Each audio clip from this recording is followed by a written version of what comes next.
Face Off. That's such an awesome.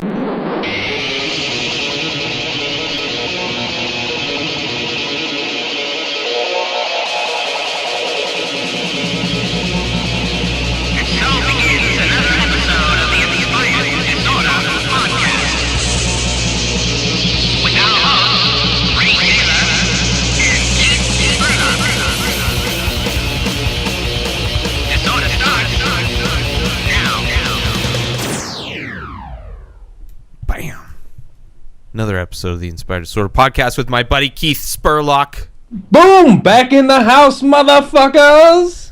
Clearly recovered from his stint in the hospital and joined with us again, the one and only artist from Alberta, Canada, Dan Wourms. You know you hoser? Yeah, so what's going on, guys? How you guys doing? Or you're just going to say the one, the only, the artist from Alberta, Canada, and you're not going to say his name? Dan Wourms. I said Dan Wourms. You I probably... don't think you did. I think you were just fucking around. I probably forgot. You didn't say his name. I saw something shiny over there, and I got distracted for a second. So, yeah, Dan Wourms is here. The youngin' from up north. Oh, DW? Remember Darkwing Duck? Yes. Oh, yeah. Just called DW. Fuck, I loved that as a kid. Yeah, but you were a younger kid than we were when we enjoyed it. Yeah. We pussy. were old men. We were slightly more mature and knowledged. So, how's your lung doing? It's reflated. Yeah. I just went one day. I just went back for my checkup today, and he said all's good in the hood. Quit smoking, or else you're gonna die. So then I lit up a cigarette when I went away from there. Away from Because they told me it's just going to knock off the last 7 years of my life.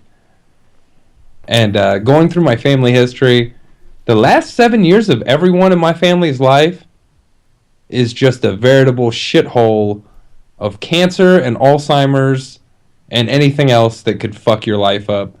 So if I just get to skip that and my anxiety is held in check by these cigarettes, if one random deflated lung every once in a while, that's not going to kill me. Yeah, I mean, you got two of them. Stop being a fucking pussy. That's what I said. I said, hey, if this one's just bad, I can live with one, right? Yeah.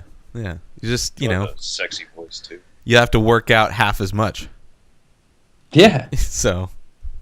The funny part was they kept asking me if I was a runner when I was in the hospital. It's like only someone's chasing me, and even then, No, yeah, but I just laughed. I'm like, "What are you talking about?" And I thought maybe it was because I was thin or whatever. Yeah, and they're like, "No, it's because your resting heart rate is so low." It's that you're like, I've been practicing resting for a long time. Here's what it is, and me and my new doctor have figured it out. Like I have anxiety and shit, and like I drink coffee a lot. So like about, at least twice a day, I get like a real heart racy, palm sweaty anxiety. Like it's not debilitating, but it gets my heart rate going super fast for a while. Yeah. So I have tricked my body into thinking I'm a runner. So I am working out without working out. And all you need, folks, is to be very anxious all the time and to smoke a shitload of weed. And drink a lot. I mean, really? And eat like shit. It's my keys to being healthy. Yeah, yeah. I know Joe Rogan's got his whole thing. Yeah.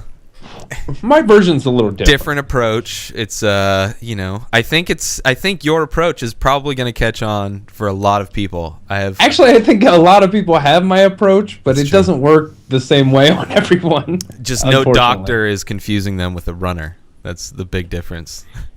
But it was a doctor. It was like two doctors and two different nurses. They're like, "Oh, are you a runner? Do you run marathons?" It's so weird. And I'm like, "What are you talking about? Bitch, I ain't ran since 16 years. Like maybe playing softball, I guess, would be short sprints, but running? No." Yeah, running sucks, man. Dan, do you run? Do you like to run? You're a fit guy. I love running, actually. Oh, shit. Do you have, like, fancy running shoes? I have to admittedly say yes. Okay, that's fine. I have those super gay toe ones. I have those super gay toe ones, too, the Vibrams. Yeah, but they're so awesome. Yeah. I wear those on my days off because it's like feet 2.0. You know, you can just walk everywhere. You feel like you're barefoot. Is that how you let your feet know that you're on vacation? You're like, I got a day off, feet. Yeah. And they're like, well, I don't know. How do I know? And you're like, oh shit, toe shoes. I'm gonna give you. Yeah, you're gonna get hugged from. What if I got I got whack hammer toes and shit? Like that shit won't work in those shoes, right? I have my little pinky toe is fat on the end of it, which most people are. Mine's like a little bit more. So like whenever I try and put them on, it always like curls under, and it's the most annoying. It's like the most frustrating thing. It's like if I did that more, I might be confused as a runner because it gives me the stressed out, sweaty palm, anxious feeling if I don't get them on right. So I doubt. I don't think anyone's gonna accidentally peg you for a runner. Not yet. I'm just saying, if I put those shoes on more, maybe they'll be confused. Like, why is that? Did you see Tom Segura's new special? Yes. He kind of has a bit about that. Like, after I went to the hospital, I totally fucking like that bit killed me more. Like, because I saw it after I got out. What was? It's because his doctor, who he called Don Rickles. I don't know if you part where he was making fun of him and asked if he was gay and. Oh yeah. Yeah, that doctor, but he was the doctor and the nurse go, your muscle enzymes are through the roof. Yes. Okay. And the nurse was like, maybe he runs marathons, and the doctor's like, look at him. I forgot. Yeah. Yeah. That really happened to me. Yeah. So now you have Keith. You can just add to the list of things you have in common with Tom Segura. How's that list going? It's real short, buddy. Well, that and obvious male attraction. Yeah. Well, Keith is experimenting in his old age. We both have pictures of his wife in our houses, I guess. Would that count? I have a picture of his wife right here. I have the same said picture that you have hanging up. Yeah. Is yours signed? Did you get one signed? Nice. Yes, I had it. I bought a Super Mommy pack when they first came out. It's exactly how I got mine. Dan, do you have it? Did you? No, I'm not cool enough. Do you listen to your Mom's House podcast? I've listened to it a few times, though. Tom Segura is absolutely hilarious. I was just listening to his old special, actually, before I listened to the new special. So which one? Thrilled? Yeah, the Thrilled one. I was listening to that one just the other day. Did you hear Ari did that an episode? Yeah, that podcast with it? Yeah, with the commentary. Did you listen to that one, Keith? No, I haven't heard that one yet. It's like what he did for his own Revenge for the Holocaust. That for Tom's? Yeah, for Thrilled. Yeah, I heard someone was talking about that, but I haven't checked it out. It's fucking awesome, man. I love listening to that shit. Yeah, it's great. Yeah. Every time they break it down. Yeah. So did either of you guys watch the latest Ice House Chronicles that just happened? No. I think I did. I've been really slacking off on all the Death Squad podcast for a long time, but just randomly I was watching one of Joe. I think I watched Joe had Eddie Bravo on yesterday. That was really good. I listened to that. It was really good, and I watched that. But I was looking off to the side, and it kind of had most of the videos off to the side, like past ones are labeled, recommended. And one that wasn't really labeled, so I was like, I bet that's an Ice House. So I checked it out. And it was like him. It was like Joe and Bert and Steve Agee, and it was just really, really good. At the end, Red Band gets super drunk. Nice. Like me at the end of most of our podcast. But he's also in control of the podcast, so it'd be like if I was hosting all the times that you were hosting and I just got wasted. I've been wasted a few. One of the recent ones, I can't remember which one. It was probably just one where it was just you and me. You hold it together. My slur is what gives my... I've done podcasts when I first started doing this shit. There was some that were super slurry, and so ever since then, I'm very self-conscious how I speak when I could feel it. I got a fat tongue, man. It just doesn't fit in my head, so... That's why the women love you, Keith. That's why the ladies love Keith. Fat tongue. And for all those girls on the video, don't believe me. Fat tongue and an iron lung. Yeah, fat tongue, iron lung, smells like bung. Something like that. Yeah. But I was... we're going for T-shirts here, Keith. Going with the whole Ice House Chronicles, pointing out that I noticed Dan's pottery in the picture again. You know, we haven't seen many shows from Death Squad Studio in a while. Yeah, they haven't done too many from there anymore. Yeah, they've been doing a lot of the dysenteries again with Wineshank from Kill Tony. Kill Tony I watch all the time, and then Thunder Pussy I'll throw on every once in a while. All right, Thunder Pussy. Have you watched it, Dan? Yep. I don't think the host is funny at all. No, I don't really get him too much either. Yeah, he's kind of an oddball. Yeah. Oh, speaking of, he's got a real doll of the host of Thunder Pussy, Dan Wourms, going to grab. I keep forgetting. I got that. Oh yeah. Board I'm gonna send you. That's fucking awesome, dude. Death Squad shit. Yeah. I'm gonna send that in the mail. That drawing board reminds me of high school because I used to use those drawing boards all the time. It's actually my originally it was the drawing board I had from college. There you go. That's awesome. Yep. So did you go to school for art when you went, or college for art? Okay. Yeah, I went to fine art school for like 2.5 years. Okay.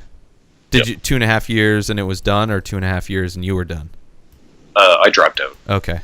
Yep. How many dudes did you have to blow in a fine art school? Because I didn't have to blow him, but I had to. No, you don't have to lie, because I would assume that it just comes with the curriculum that if you're in a fine art school as a man, you just got to blow at least 2 dudes. I think that happens in the 3rd year, so that's probably. That's why you got. out. Oh, well, I get that then. Someone gave me a little tip beforehand, and I was like, "Fuck this shit," and jumped and rolled. Yeah. You have to act when you're faced with a penis that you're supposed to suck as a man. You have to handle it like you handle fires. You have to stop, drop, and roll, and get the fuck out of there. Yeah, it's the safest way to get away. And we have a 4th guest on the show. Yep, this is Maya. She hasn't been leaving me alone since we started this thing because she's an attention whore. What up, dog? Yo. That's my dog. Say hi to Keith. Look, it's Keith. Hey, Keith. He's like, I'd bite his fucking face off if he weren't digital. Hey, you should. I got a house full of cats that'll fuck you up, dog. One of my cats is the size of that dog. I just give her some bath salts and then I set her free. She's zombie faces, motherfuckers. I've actually, I'm thinking about adopting, I may have talked about it on the show, adopting a dog myself, you know. Should. I know. That's awesome. Since I don't have a roommate anymore, you know, my roommates have been like my pets over the years. Since I don't have any more roommates, I figure might as well go with the dog, you know? Well, man, sometimes you have girlfriends and then they leave and then you get left with extra animals. And that's kind of how my situation went. Yeah, this one was a gift from my ex as well. She got to keep the 2 cats, though. Yeah, I had a cat. 1 cat moved into this house. Got a girlfriend. Girlfriend left, I got 3 cats. I don't know how that works. That's crazy cat math. Yeah. That's insane cat math. Did you feed them after midnight? Did you spill water on them at the wrong time? Potentially. There's rules, Keith. God damn it. Yeah. Don't be a fucking idiot. Gosh. That's how bad things happen. That's why we can't have nice things anymore. Gremlins 2 is a blast. Remember when they sang New York, New York? Oh, God, that's the best. Fucking Gremlins. That just the first one. I wanted a Mogwai so bad. How has that not been remade? How does that, like, who, when they were thinking up the Gremlins, like, I love the Gremlins. We all love the Gremlins. Yeah. But when you were thinking it up, how is one of the writers not go, what about time zones, dude? Like, I mean, the whole after midnight thing's so subjective. Well, and it's like you can't feed them after midnight, but at what point can you start feeding them? Like like where after midnight? Yeah. Like, does it like midnight to noon? Like, I have to feed them between noon and midnight, or can I start at like 6 when I start eating? Like that actually was a pain in my ass as well as a child, because you know I was like, I need to know these things for when I actually get one. Yeah, you know, because I need to know the rules. One time you would walk into a weird antique shop and there'd be a crazy old Asian dude who had a singing animal just under a table. That's why I go to thrift stores to this day.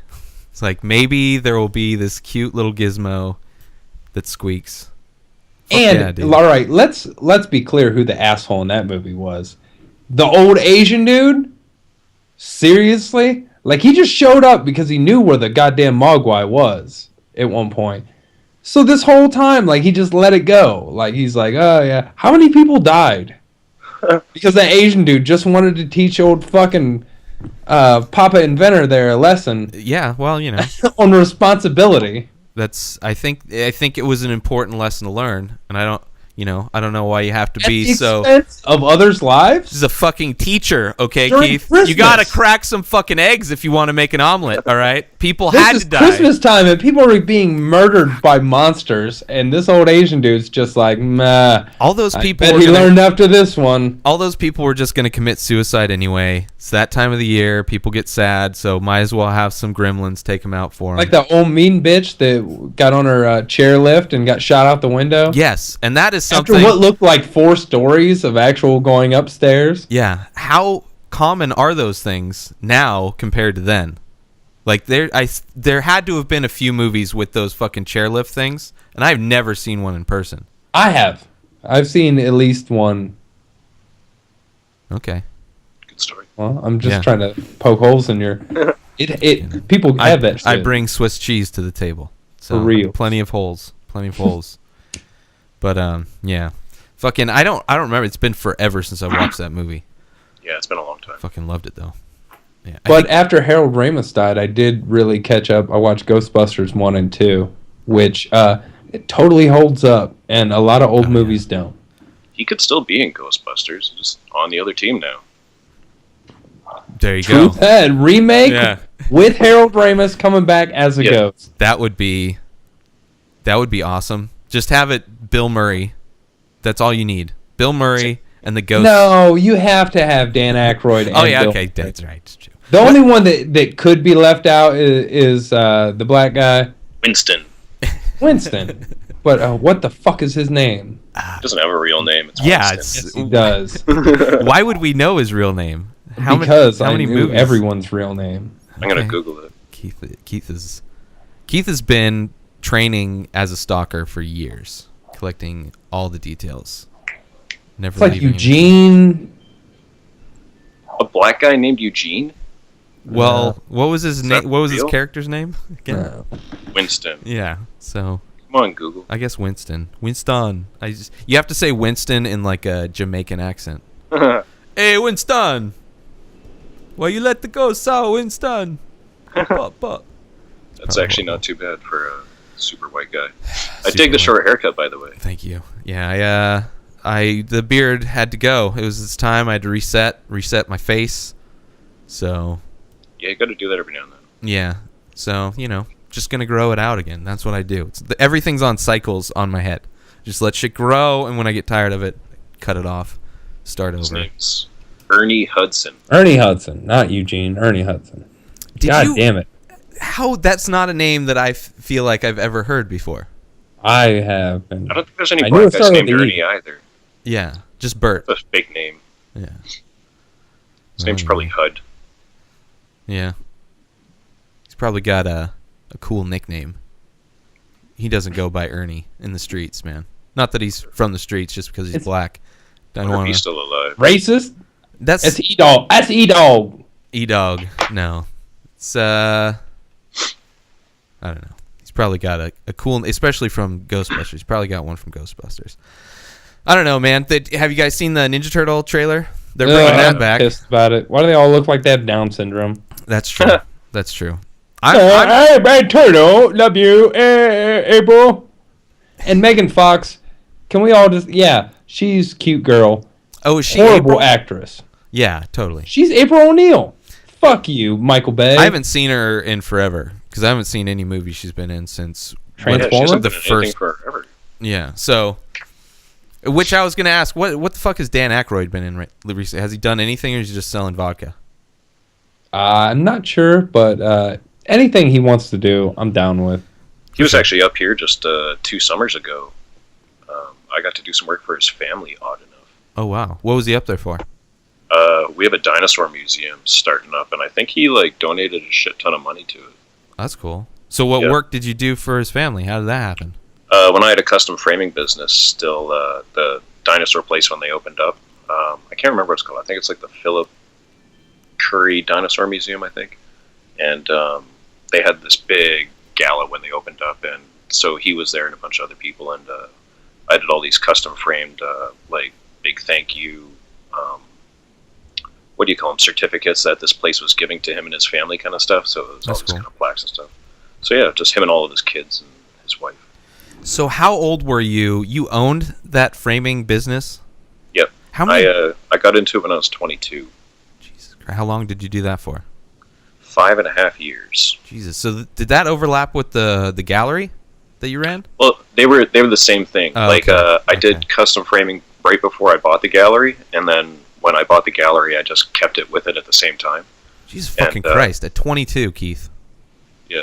So I just. Thanks for making me feel like an asshole, lazy fuck. Instead of saying that, it all fell apart still. So. I don't give a fuck. Yeah, you're like I was a lung. business owner. And yeah. It collapsed like your lung. Yeah, well, a lot of my jobs have collapsed just like my lung. I was just that was my internal voice to myself, Keith, but I had to externalize it and use your name. So that's fine. That's what the fuck was I doing at 22? I was fucking getting drunk and I was doing so many drugs at 22. Like you couldn't even imagine the amount of drugs that I was just shoveling into my mouth. I mean, I've seen Wolf of Wall Street. I haven't seen it, but I can only imagine that they weren't going as hard as I was, unless they were just doing. Even coke wise, like I didn't do it much, but you should watch I also would do it until my nose wouldn't work, and then I'd have to start smoking crack. Yeah. No, they did everything in that. They did everything in that. And did they smoke crack? Probably. I don't know. They were into. There was a lot of the 80s drugs. Have you seen Wolf of Wall Street yet, Dan? Not yet. Are you a fan of? Are you a movie guy? Do you like movies? Oh yeah, I'm a big movie guy. You Scorsese? I will likely enjoy it. Okay, it is awesome. It's one of he's an artist, man. Still think Shutter Island sucked. That's okay. Yeah, that one sucked a lot. Out of like his movies, that's a weak one, but yeah. I liked it. It's not like high on the list of Scorsese movies that I'd recommend to people, but yeah, Wolf of Wall Street. Saw that one coming. Yeah, Wolf of Wall Street's awesome, man. I called Shutter Island by the previews. Never saw it, and then people who did go see it said, "Hey, I saw Shutter Island." I go, "Let me guess, he's the crazy person the whole time." And they go, "Yeah," and they're like, "You saw it?" And I'm like, "No, I saw the preview." Yeah, but I can only imagine that's the only way that would go. But it's more than just the twist at the end. It's a well-made movie. And that's more of a dig on. It might have been a great movie. Trailers fucking suck. That's more. Fuck trailers, man. I'm sorry, but they were done way better in the 80s. Big budget movies. And they would movies. just tease shit. And they would like give you like, "Hey, come watch this movie," and don't tell me the whole fucking story. When I was a kid, all the cool scenes. When I was a kid, I was probably like 5 years old. I came up with this idea for how to bootleg movies. And it's just to record the trailers and then edit them together because I thought the trailers were just random clips of the movie. So I thought if you were to collect them all, and you could just edit them together and you'd have the whole fucking movie. I actually remember watching it was Ghostbusters, one of the Ghostbusters, thinking that.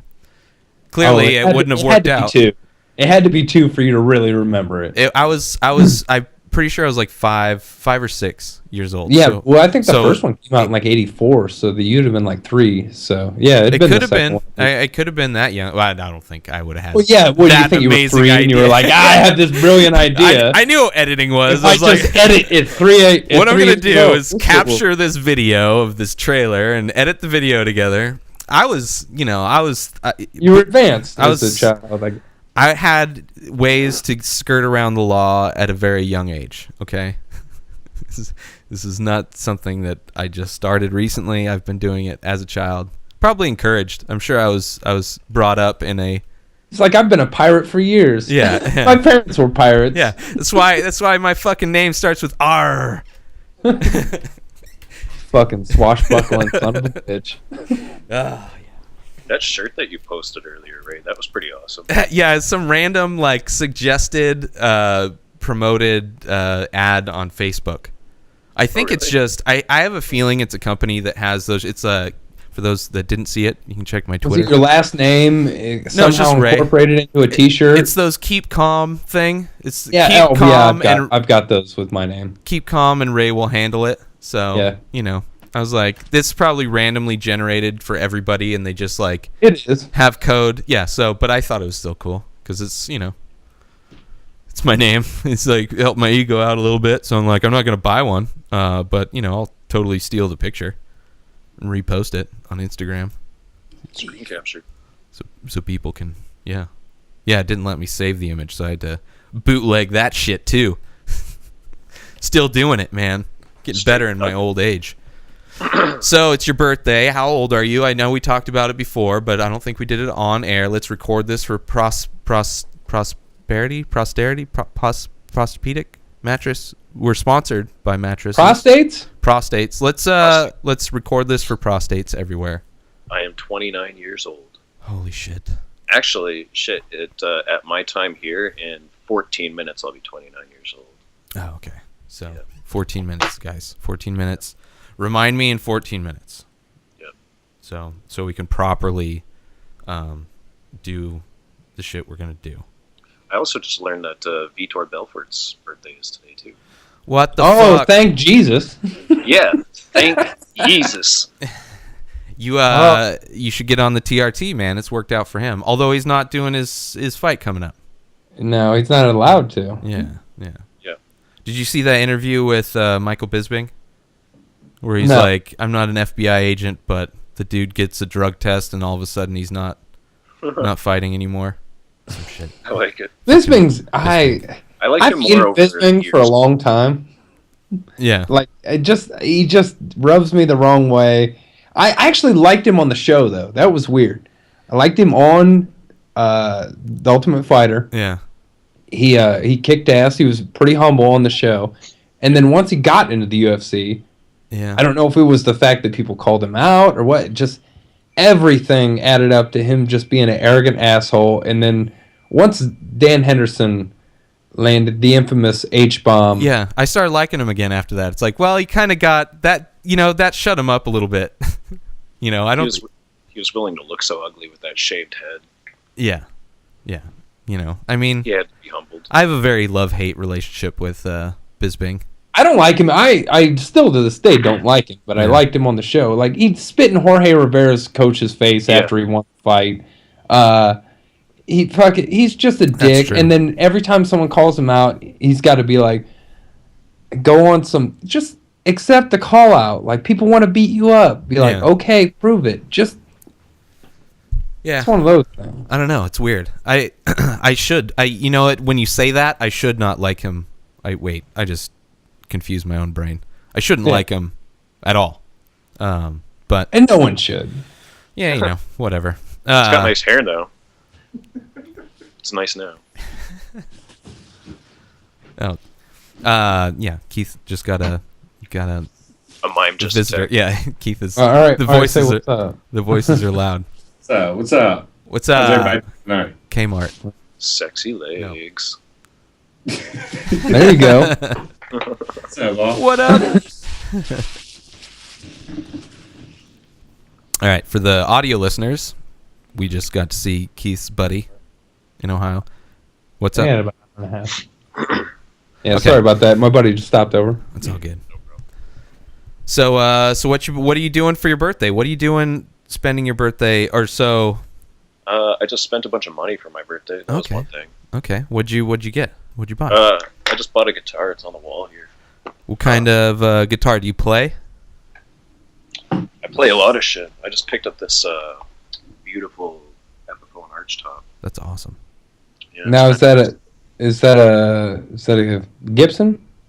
It's an Epiphone, which is the sub company of Gibson. Yeah. But yeah, and so it's an archtop with the hollow body here. But yeah, I've been eyeballing this one for a while, and I had a Stratocaster that I got rid of in order to get it. That's a sexy guitar, man. Guitar companies are really weird in the fact that there's like 3 or 4 different companies who will make the exact same guitar. Yeah. And have different names, and they're all subsidiaries, and they're all graded differently. Like, American-made guitars are always the most expensive. Like, that's the one of the few things American made that we just keep kicking ass on. Like, no one else is coming. Harley. And then there's like the Mexican Strat, which is what the fuck is the Mexican one called? Well, they have like there's like just different deluxe versions and whatever. But I mean, there's lesser companies for like Fender that come from Mexico. And like the Squire. Yeah, the Squire is what I was talking about. It's a Fender. Yeah, but exact same Mexican thing. Just made out of cheaper stuff, kind of. Yeah, they call it Squire, but it's the exact same specs and everything. It's just made out of slightly cheaper shit. Yeah, I actually had a Squire one time that I bought it because it had a nice body, and then I just started taking the parts off it and bought new Fender parts and just put the new shit back onto it. Oh, yeah. And that's a big thing with all those companies, too, is all the add-ons and everything that you can make your piece of shit Squire into an absolute Fender in, a couple upgrades. Yeah, you can buy like almost everything from scratch just from eBay and just assemble it if you have a screwdriver set, pretty much. Yeah. That's crazy. Have you built a guitar from like scratch or just modified? I haven't from like scratch, but I've taken guitars and completely deconstructed them and then customized them and then put them back together again, kind of a thing. That's cool. It's really fun. How long and you play guitar? I've been playing bass since I was 14, and then I picked up guitar later on. Actually, I'll just go grab my bass from the other room. I just put a Skeptic Tank sticker on it the other day. Shit, son. Is there anything that Dan doesn't do? That's what we need to ask him when he gets back. I don't know, man. Bass, guitar. He owned a business when he was when I was, shitting my pants because I was too drunk. This is my Fender Geddy Lee jazz bass that I've had. My ex actually bought this for me probably almost a decade ago. Mm-hmm. And so I've been customizing the front, taking everything off of that, but then the back I've been doing all the sticker work too. Oh, that's cool. And the Skeptic Tank one, if you can see her right there. Yeah. Ari in the mouth. You know what I don't see on there?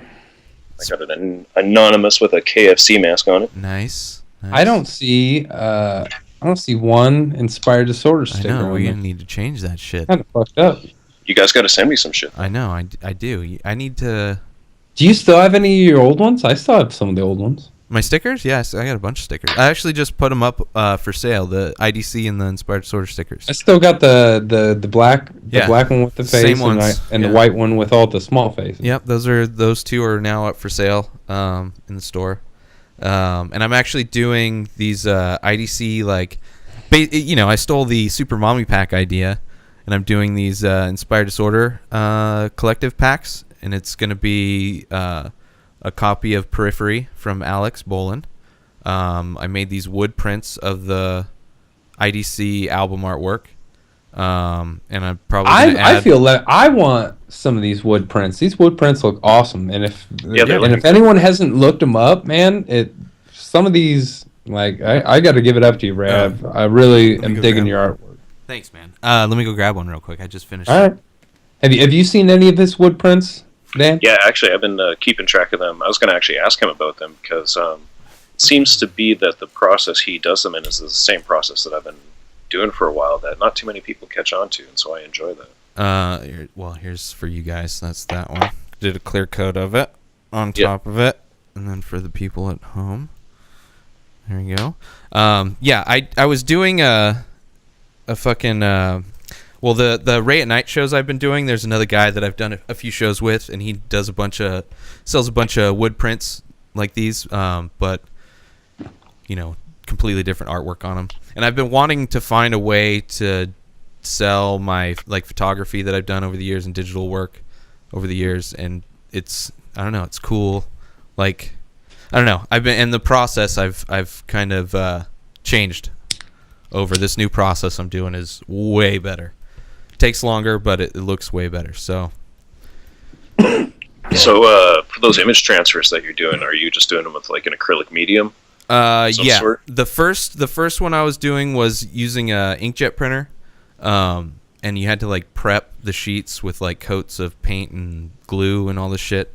But it never switched to LaserJet. Yeah. The laser is what I'm doing now, and that's way better. The inkjet, my fucking printer just stopped working altogether, and it just didn't have the same quality because the inks would bleed. Yeah. But this new one is fucking awesome, and I basically just learning as I go. But this new one's it's great. So I've been trying to find also something that I can sell at like a lower price point for these shows that I'm doing, just so I can start generating more money. And they're easy to make. They're handy. Just taking this, being able to get the paper off of it correctly is kind of Yeah, that's the whole learning process of it. Yeah. So, but yeah, the IDC pack, I'm going to be putting those together. There's a bunch of shit. I don't know everything that's going to be in it or the pricing yet, but I'm going to be doing those and some other stuff. And yeah, I'll fucking send you some shit, Keith. I think I did this one with that same process that you're doing. Okay. It's a heart. Yeah, it's several of them. But yeah, I love you too, Dan. The wood. I love you so much, Keith. The wood really accepts it quite well, eh?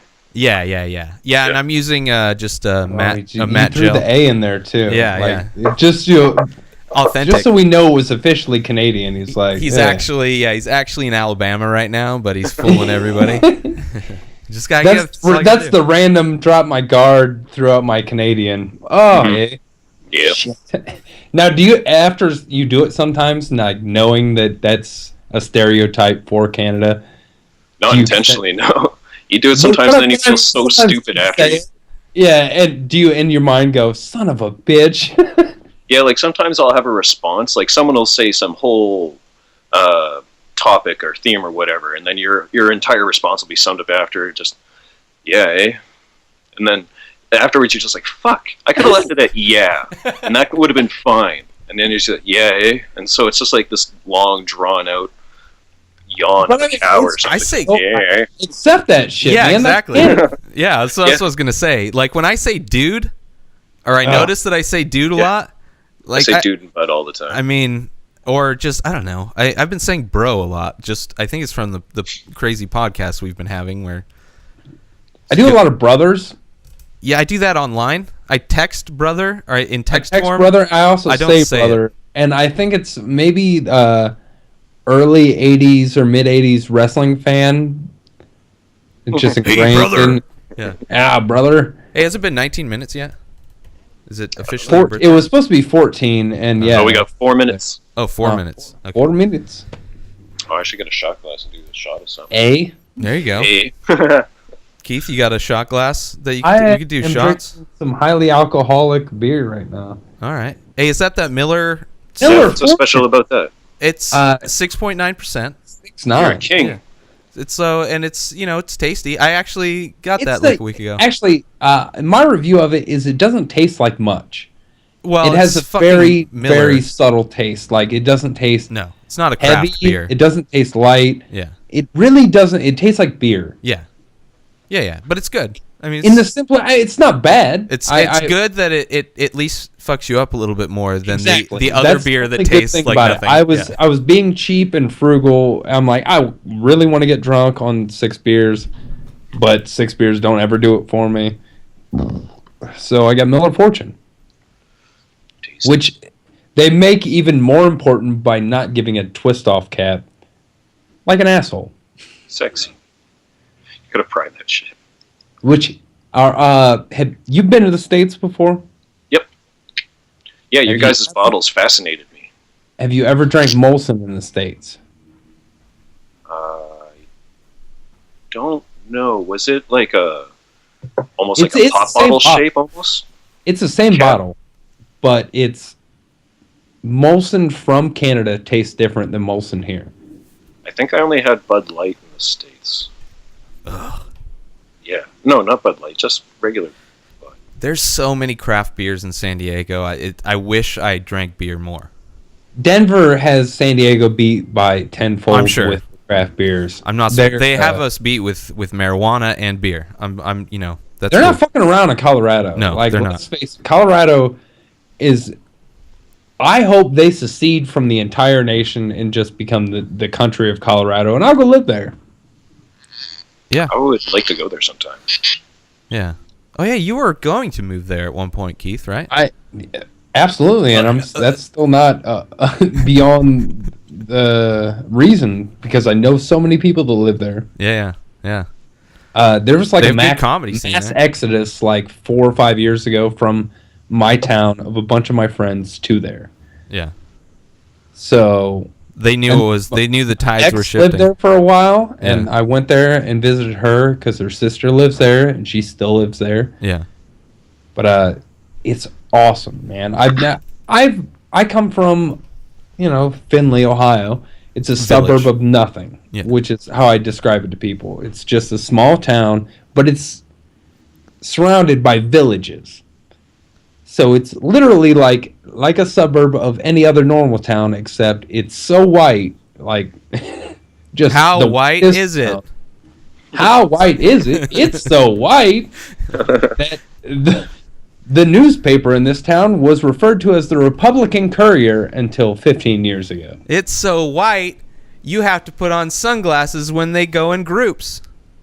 I feel like kids aren't going to get those jokes soon. No, they're not. Yeah, that's really sad. Which jokes? How white was it? Oh, yeah. They won't know the response to it. That's true. Well, but how much... maybe they are doing it on, like, Nickelodeon and shit. Like, I don't watch kid shows. It's totally retro to they kind of really went to mostly educational shit for kids. Keith is watching kids shows. No, I just knew he's just watching kids. Know what you love, man. Know what you love. I really don't like kids. Yeah, I know. Know what you hate, I've really been adamant about that. I'm like, no, it's just going to ruin my life, isn't it? Do you want to have kids, Dan? I used to really want to have kids. Now I'm kind of just like, whatever. Did you used to really want to have kids when you were in a relationship? Yeah, there was this period of time where I went through this stage, and like I almost feel kind of crazy now for it, where I was dead set on being married. I was dead set on having kids with her and all this kind of stuff. And then after everything was done, it was like, thank God we didn't do that. But we're like awesome best friends now. But yeah, we're both so happy we didn't have kids. How old were you when this craziness, when your mind got drawn to the dark side? 25 was around the time that you were thinking, yeah, this is... It was really close to then. It was probably 24, 25, I think. Okay. Right, because I've noticed a few things. Like, right out of high school, you're going to have some friends that have kids right away. Or in high school, yeah. Or in high school. Yeah. Or middle school. And you're either going to be relieved or jealous somehow. Like, I've noticed this from different people. You're like, oh my God, thank God that wasn't me. Or people that are like, oh man, I wish I had a kid. Yeah. And that to me always seemed fucked up. And then there's the spurt at like, say not like 18, 19, but like then you get the 24, 25 spurt, mid-20s, where a lot of people have kids again. It just comes out of everywhere. Yeah. And you're either relieved or envious of the people that have kids. You're like, man, I wish that'd be a good age to have kids because I could still enjoy them growing up at a certain time. And then all of a sudden it becomes 30. 30's the next round of people who are like, everybody's having kids. I would say that don't have kids till after you're 30. Like, wait till after 30 to like... It depends on how whatever your job situation is. Yeah, if you've got a pretty substantial job... I don't know, man. I didn't... Like, me in my 20s is not the same dude as me in my 30s. And it's never going to be. But, a lot of times it works. And if it works for someone, good for them. I don't even like kids. Why are you... I wish no one could have kids for like 10 years. This is a weird, like... I don't mind but they should. But I'm also saying that, there are a lot of parents who I know were good parents who had kids young. My parents weren't those parents. That's true. Yeah. But I also know it worked for some people. Yeah. They were perfectly great parents. They were ready for it at that time. In a different era. I mean, shit. The human species, you're meant to have a kid at like fucking 15 or something. Like, when we were more animal-like, as soon as you can fuck and produce sperm, is when nature is telling you should fucking reproduce. Could you imagine if we all fucking started having kids at 13 or 14 or whatever? was like a 90% death rate then too. Yeah. So they were just like tossing dead kids left and right. Exactly. Well, I mean, Imagine how trying to much it would squeeze a kid out of a fucking 13-year-old girls or 11-year-old girls. Fucking. we're kind of doing that now. It's just we catch it. We catch it way sooner. We don't let the girls go through the pregnancy and the not being able to. Why? I'm talking about abortion here, guys. On one of the earlier podcasts, $400 a girl investment. from my home village had 11-year-old girl had a baby. Like yeah, that's right. You did say that 3 months ago, probably. I like that you said village. It makes it sound like there's like Well, cows. Ray Or always, is this I just would say fun? city, but Ray always corrects me. So because you used to that was the go-to thing for you Back when in my you described. Yeah, it was always my village, my village, my village. So it's like I just kept going with it. It was a village, but every time I said city after that, he's like, "Yeah, it was a village." And I'm like, "All right, it was a." The longer we've been doing the show, Keith has been trying to shine up where he's from. It's like, no, son, you're from a village. I hate where bitch. I'm from. Teepees and wigwams. That's what I picture in mud huts. That's what I picture in my head when somebody says village. Well, it's not far off. It's like those aren't modern cities. Villages are. We've got to be way past this shot time, right? I keep looking at this shot of whiskey, and it's got to be official, right? It's got to be way past 4 minutes. We're a few minutes Okay, past. so why we drink? I'm gonna play you a special tune dedicated to Dan on his birthday. Happy birthday, sir! Glad you're spending it with us crazy fuckers. Happy to spend it with you guys. Boom. Summer loving had me a blast. Don't fuck me up, dude.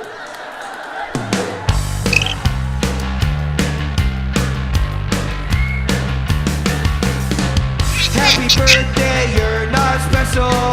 Everybody thinks you're a crack whore. We just want to embarrass you.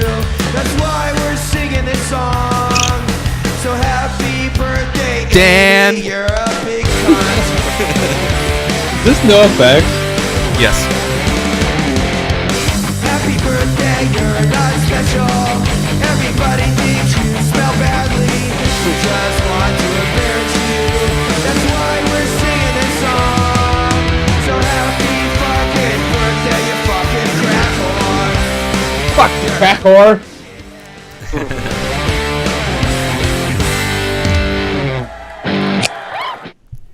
Boom. Much appreciated. And we got some news that Dan is officially a crack whore. That's why he's able to get so much artwork done. I'm coming out. Short amount of time.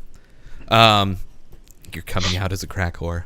Yeah. From the crack den emerges Dan Wourms to see sunlight one more time.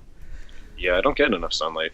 It's fuck. Neither do I, man. I don't think all three of us are pasty white dudes. We're white as shit. Well, yeah, Although- this is the whitest podcast. Yeah. Like the whitest kid you know was a show for a while. Yeah, this should be the whitest podcast you know. That show is way too urban for me.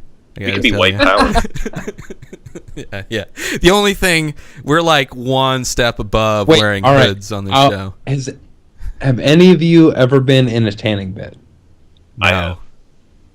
I've never. Yeah. I have never been in a tanning bed, but I live in a state Oh. that It's pretty gay. Yeah, no. Ray lives in I the live in a super state. sunniest place I live ever. in a state where it's Dan sunny all the lives in time. a place where there's no sun ever, yeah. so I get why he does it. And I live in kind of the medium version of both of them. Isn't Ohio like just as rainy and cloudy as like Oregon and Portland? Like they have very few. Yeah, but I don't believe that shit. So you're a denier of the rain. Yeah, I am. Okay, that's good. But it's not nearly as bad as where Dan's from. No, Like, but here's the thing. This is how crazy people are in general, because I'm sure other people would do this as well. That even though I live in, a state that has an area of the state that has a shitload of sunshine all the time, I still know people that go to tanning salons. There are tanning places in San Diego, so it's not like they prefer to get the artificial what stuff. kind of asshole just wants to go to a tanning bed in, like, I would get if it was just spray tan and these people didn't like the sun. Like, that's kind of the new thing. Just kind of paint yourself that color. That's weird. That's weirder. But when it's perfect outside, then you gotta still go and do that. But you still got to slather yourself in, SPF 85 or whatever it takes to when it's always sunny. Yeah, that's Maybe why I have don't a lot go of out. racist tattoos. Yeah, yeah. Right. Fucking, I made some bad decisions when I was younger. All right, Jesus Christ. I watched American History X and totally got the fucking miss. Jesus Christ! My first tattoo is a back piece. Fuck you guys. There are definite first tattoo blunders. That's true. Your tramp stamp. I mean, part of it. The mouth. You didn't get a Gray Maynard tramp stamp. No, I got an entire mushroom head tattoo, a band tattoo. But isn't that? It's I almost got a Volkswagen tattoo. Almost. Oh no! What size of your back? No, I wanted it on my shoulder, and that was one of the best things my ex ever did was stop me. You should have gotten it where fucking the Iron Man has this thing. Yeah, because then it would look like and then you can expand and just like get a grill tattooed on your chest. Every time I get pissed off, I'll just rip it open, and no one will know why. You have What's to he up to? You have to rip it open and then like make engine noises. Maybe. Yeah. I just got my first tattoo. Worm train, nigga. I'll do the worm out of there. Yeah. I can't do that though. I should practice. Yeah, you should. It's fucking. How That's did one you thing I not should know how to? If that was my last name, that would be like one dance. I mean, I know. Like, I got that. I know how to alter suits, so you gotta be able to do the worm. All right. I need to learn. My first tattoo was my logo, actually. Oh yeah. Yeah. Well, what became my logo, but yeah. Oh, how long ago did you get it? We're rocking. It's on my right. We're rocking logo right that's shin. like 20 years old. I drew it when I was a projectionist in like 2000. So yeah, it's 14 years old. Jesus fuck. Yeah. Hey man, it's lasted the test of time. The logo's very old. I was a projectionist back in 2002. Holy shit. It was fun, man. That was like really make out. That was one of the last few years when they were still doing film. Like now it's all digital. Did you have to you had to build up the prints and all that stuff too? Yep. Fuck yeah, man. I love that job, man. Splicer. Yep. You fucking build up the prints and tear them down on Thursday nights. Thursdays were a very, very busy day for projectionists. And those old cans that they came in that were like 40 years old looking. Yeah, they're all beat up and fucking probably still got residue of all the cocaine from the 80s. Yeah. Yeah, those Ferris things were Bueller still running around. That was a workout, man, carrying those things up the stairs. Yeah, they were. Fucking love that job. I tried to get a theater job when I moved out to San Diego, and I was kind of cocky and arrogant. I only worked at a theater for 3 years, and I had an interview, and one of the questions the manager asked me why I liked being a projectionist. My answer was because I love to suck dick, son. And then he got the job. That probably would have been the right answer, but I said I like being a projectionist because I don't have the managers breathing down my neck all the time, and I didn't get that job. So probably should have sucked the dick. I know. Sometimes you zig when you should have zagged. You should have shut the fuck up and just put it in your mouth.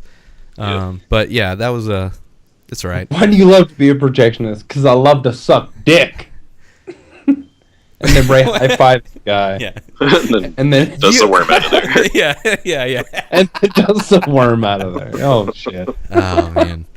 That probably would have gotten me the job too. You would have got hired for sure. For sure. I don't give even if the dude's not gay. Like, say I'm giving that interview and that's the response I get from a dude that I interview. Yeah, that dude's getting the job. Yeah, like, he's got moxie. This fucking guy's gonna be hilarious. A guy goes in constant basis. Yeah, a guy goes in and does that. You're like contemplating how good a dick being sucked is. You're like, no, I'm not even considering the fact that he said he sucks dick. I'm just considering that this dude is only into saying the funniest shit ever. Yeah. That's why I should never be in charge of any hiring ever, because I would just hire as for comedic value. Well, you're in the right business. Like I'd be like, I want a giant fat lady, I want an anorexic woman. I want maybe a junkie. I want a Republican. I want a vegan. And who else is gonna fill out my last spot? I want a midget. I mean, little person. Yes, I want a midget. No, I don't even want a little person. I want a midget. All right. Can I tell you my first midget story? Absolutely. You can tell me 2 of your midget stories. You can tell me your last one too. How many midget stories do you have that would require a list? This is a longer list than Keith has things in common with Tom Segura. I'm realizing my list might be only one, actually, as well. Because so they're tied. You guys are tied. And Tom Segura has a midget joke in, I believe, the album Thrilled, Bringing It All Back. He does. Bring it all back. Bringing it all back, tying it in a circle. That is hard to do. So what is your midget story? I mean, your little person story. It was like a rarity kind of a thing. So it was like getting some ice cream with like fudge and sprinkles too, kind of. And that was actually a bad choice of words too. But anyways, so it was this short grandmother black midget in an IKEA. Wait. So she was this little black woman with like the whitest afro ever, and just 4 feet tall. Well, under 4 feet tall. And it was just the cutest little thing ever. But yeah. That's your midget story? That's my midget story. It's it. Just a little black woman. Oh, man. All right. Wait, is that the only midget you've seen? That's the only midget I've seen in this whole region. All right. Whoa. I grew up in my village. Your village. In my village. You gotta own it, son. Own it. That was like the worst midget story ever, I just realized. Oh, yes. There was I'm not judging it, but a retarded dwarf that lived in my town. Wait. Okay. Whoa, I'm going to put this down now. Yeah. You're being highly... You're using... retarded dwarf. Like, first off, you're getting dealt a shit hand if you're a dwarf, right?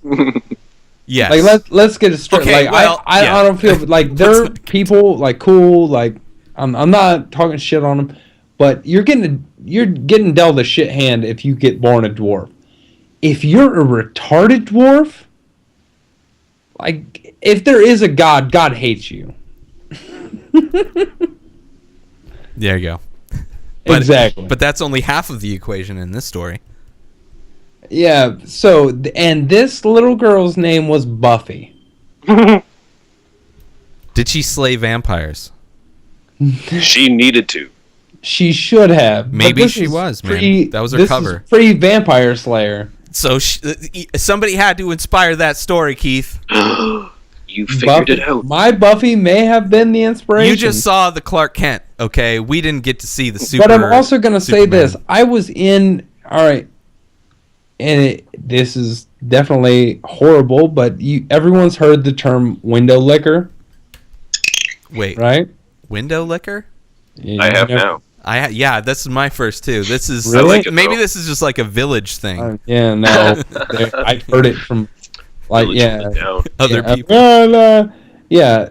Well, one time I was in my friend's car and Buffy, the neighborhood retarded dwarf, window licker, up to the car and her catchphrase was, "Hey boys." So all of a sudden you hear, "Hey boys," and you look around, and then all of a sudden there's a retarded midget. Maybe your catchphrase indicated her day job or "Hey night job. Boys," yeah,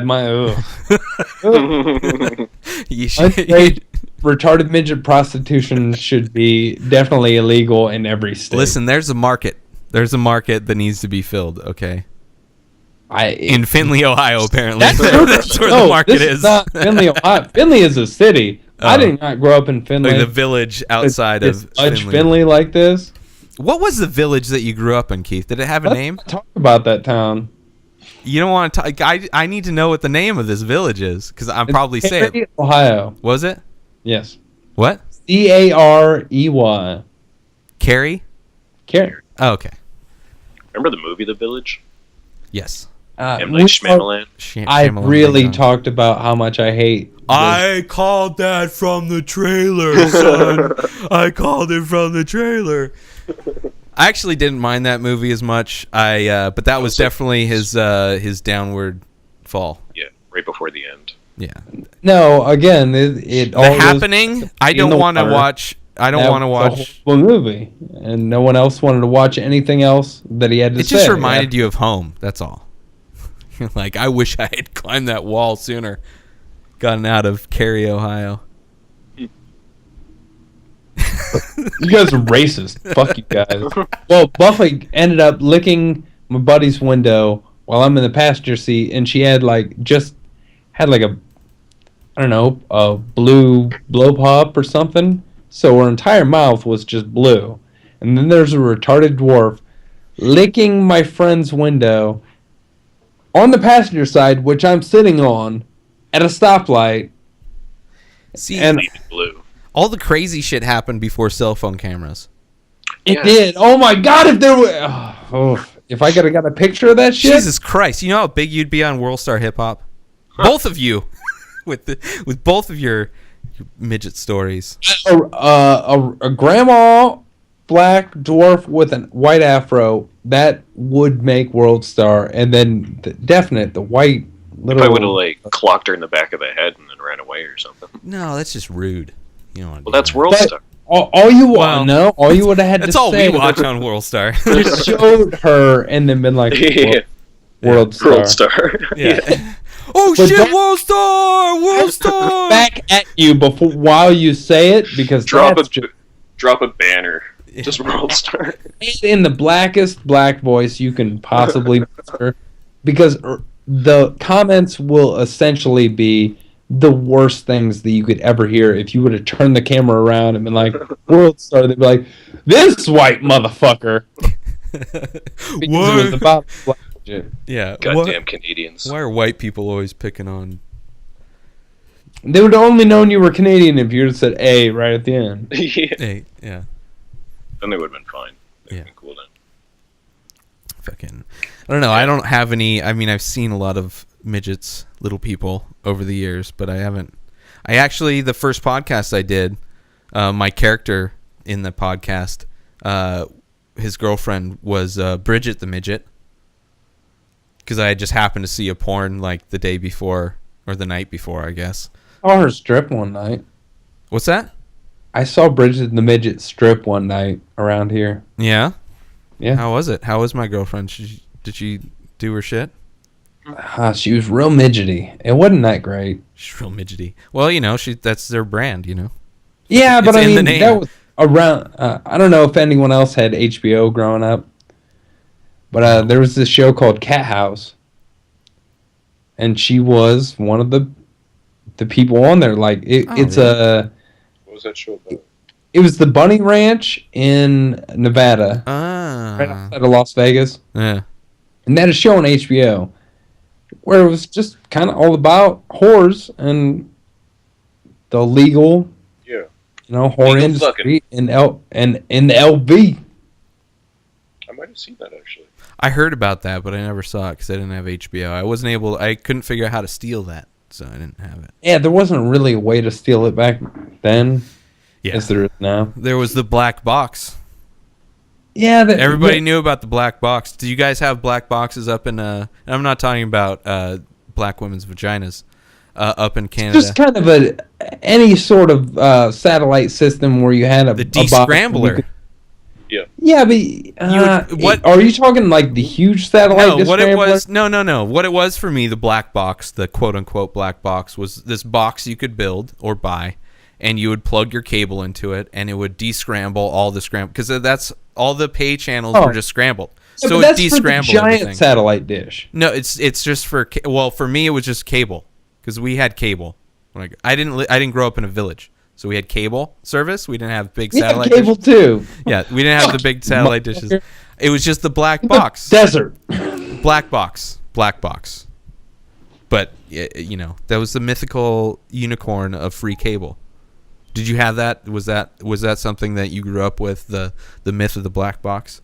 I think some people had it. Yeah, that's exactly what I heard too, but I never met anybody that did. That's the thing. It was the myth of the black box. Like the clitoris or the G-spot. Myths do not exist. Women can act, son. So what have you been up to? What you've been doing? Have you been doing these transfers or stencils? What have you been doing? Because I know you've been posting a lot of stuff, but it's like, what are you working on right now? Lately I was doing some oil paintings before, some giant, Rorschach ink blots. Yeah. I was doing a set of those for a while. They were like 4 feet wide, kind of, and they were giant ink blots that I was like doing oil paintings on top of. So I was working on those, and then I took a break from those to do a few more of these transfer projects. And what else have I been making? I think I've been making stamps and stuff for some pottery that I'm going to start getting into soon. Okay. Now, what are stamps? Just like taking a wood block that you can buy them, where it's just like a wood block with a layer of linoleum adhered to it, so that you can just carve it easily into whatever kind of project stamp you need to. Okay. Yeah. That's cool. So are you doing this stuff to just sell on your own, or are you doing it to get into galleries, or what are you making it for? There's a cat. I saw a cat. On Keith's screen there. Keith has some sloppy pussies running around. Yeah, loose pussy. Yeah. Yeah, I'm going to sell it on my own for now. I don't have any galleries lined up yet, but I have my Etsy page stocked up for a while, but I cleared everything off of it so I could reset it with everything new. And so I just recently finally got everything all photographed and copied up so I can start posting it now. So Nice. I'm going to reload the Etsy page, sell it through there, sell it through Twitter, and then try and book an art show or two. Get a couple projects going for that. That's awesome, man. So, I don't know where I'm at. Like, I've heard things about galleries and stuff like that, like percentages that they take for selling work, and I understand, it's a good way for just artists to get in touch with collectors, right? Yep.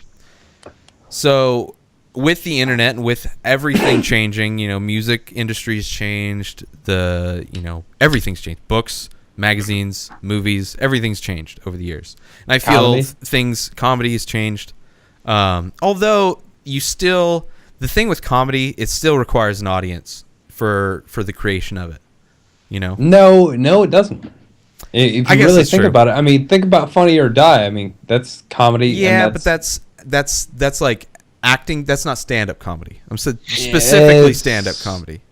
But anyway, everything's changing. A lot of times it's just acting out a stand-up bit. Yeah, it's true.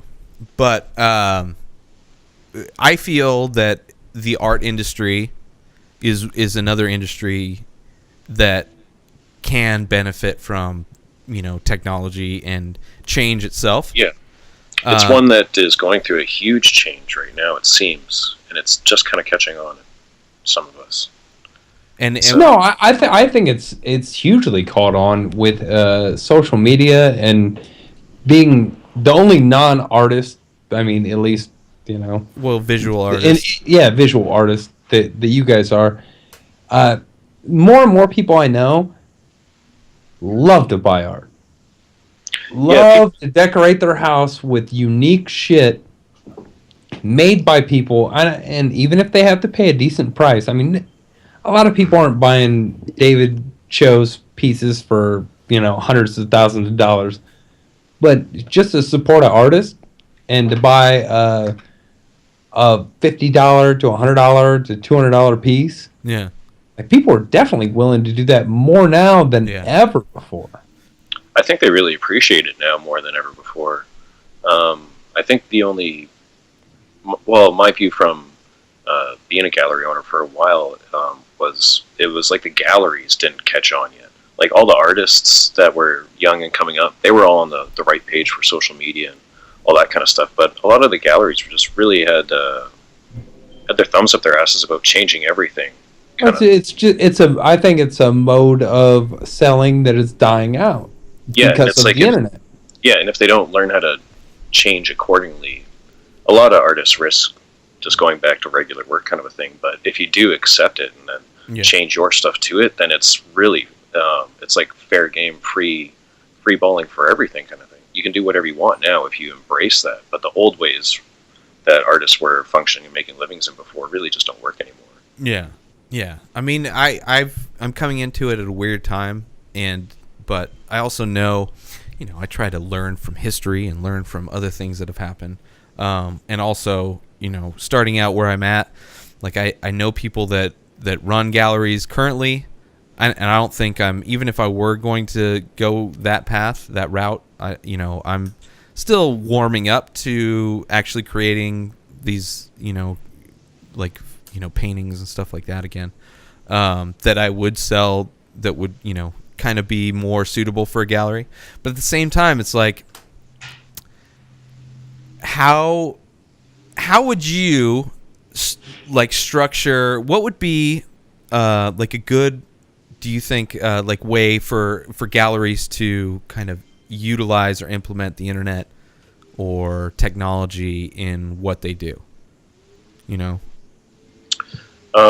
It's kind of a big question, but Yeah, galleries kind of need to get onto the freeness of social media. Like, what I found was, I don't really know what I'm going to say that they should do or shouldn't. Well, do, some of them are probably doing exactly what I've seen some galleries utilize Instagram and things like that.